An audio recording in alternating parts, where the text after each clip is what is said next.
Di, patayin natin yung mga senador ngayon para mabakante. Kung makapatay tayo ng mga 15 na senador, pasok na tayo lahat. The only way to do it is to pasabugin na lang natin yung Ang mga pahayag na ito ni dating Pangulong Rodrigo Duterte noong Huwebes, biro lang daw ayon sa dating niyang tagapagsalita at legal counsel. Alam nila na si Presidente Duterte ay nagbiro. Dati naman nilang alam yun na palabiro siya. Ano ba itong bansa natin? Hindi ka na po pwede magbiro. Magbibiro ka lang, papailan ka na ng kaso. Pero ang PNP-CIDG, seryoso ang tingin sa hirit ng dating Pangulo. Kaya naghain ng reklamong unlawful utterances and inciting to sedition sa Department of Justice. Ang gulo-gulo na nga ng pinagdaanan ng bansa natin in the past 6 years. Hanggang ngayon ba naman, dadalhin natin ang gulo na yan. Na puro patay-patay na lang. At pagkatapos, if they will be taken on their word, bigla na lang sasabihin na joke only. Or yung latest naman na palusot, he is only expressing a legal opinion.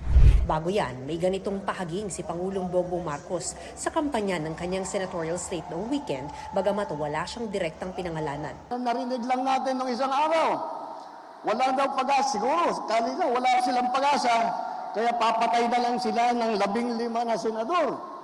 Ay talaga, sabagay, mahirap naman yung ibang tao. Ang iniisip lang nila, ang kaisa-isang solusyon sa lahat ng problema ay pumatay pa ng Pilipino. Ilang kongresista ang nanawagang imbestigahan ng NBI ang dating Pangulo. Pero sabi ng NBI, bukod sa walang tinukoy na senador ang dating Pangulo, importanteng mismong mga senador ang magreklamo sa NBI. Sa Senado, biro rin ang tingin dito ng kaalyado ni Duterte na si Senador Bato de la Rosa. Magaling statement, bibigyan nyo ng weight, klaro naman yun na biro. Kung talagang totoo niya by heart, gusto niya pumatay ng 15 senators, o bakit niya i-announce?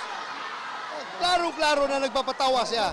Mapagbiro lang daw ang dating Pangulo para kay Senate President Pro Tempore Jinggoy Estrada, kaya non-issue raw ito. Paniwala naman ni Senador Bong Revilla, bulaklak lang ito ng bibig at ganun daw talaga magsalita ang dating Pangulo. Para naman kay Senador Risa Hontiveros, ano daw? Ano pang magiging reaksyon ng mga tao na hirap na nga sa buhay, tapos ang sagot nung isa dyan ay dagdag na karahasan? Talagang ewan ko lang sa kanila.